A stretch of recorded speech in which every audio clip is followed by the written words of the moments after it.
I would like to thank you all for watching my first tutorial video.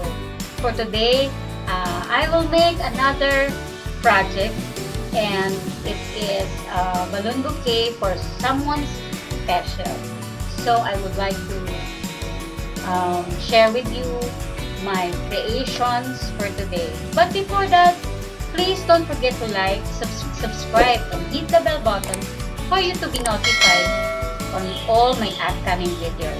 See you guys!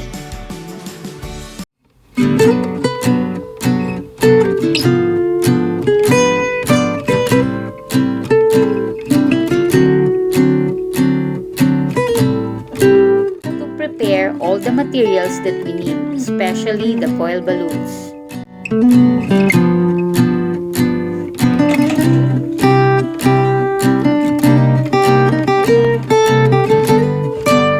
Use the customer's preferred color for the balloon. And once, a rose gold motif for the celebrant.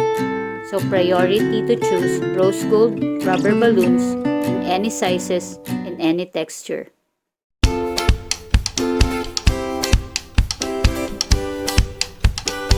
Put the styro inside the pot and be sure that it is compressed.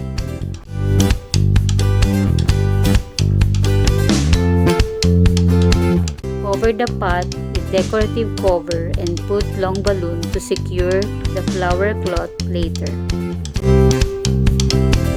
Divide and cut the flower cloth into 4 pieces. Hold it like a paper fan.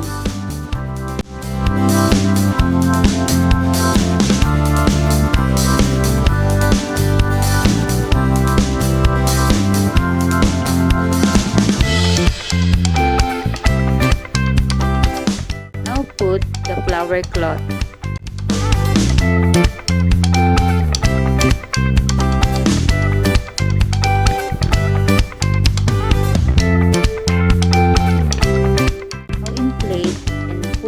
Special foil balloon.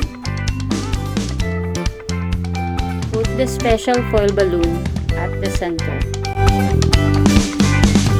You can add other balloon for the design like wine balloon. You can put foil number balloon to recognize the another milestone of the celebrant.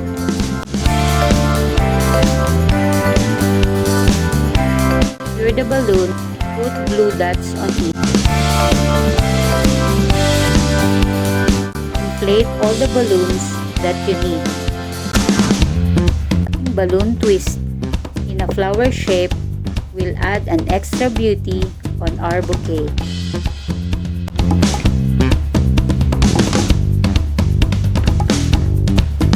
Another 4 pieces of white flower cloth.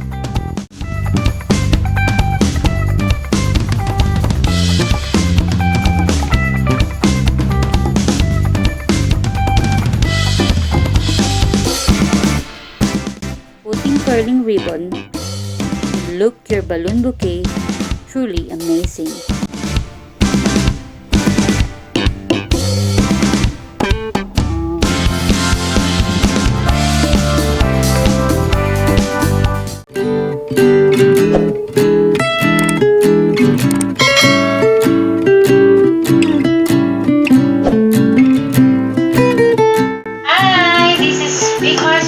Once again, we have our finished product here.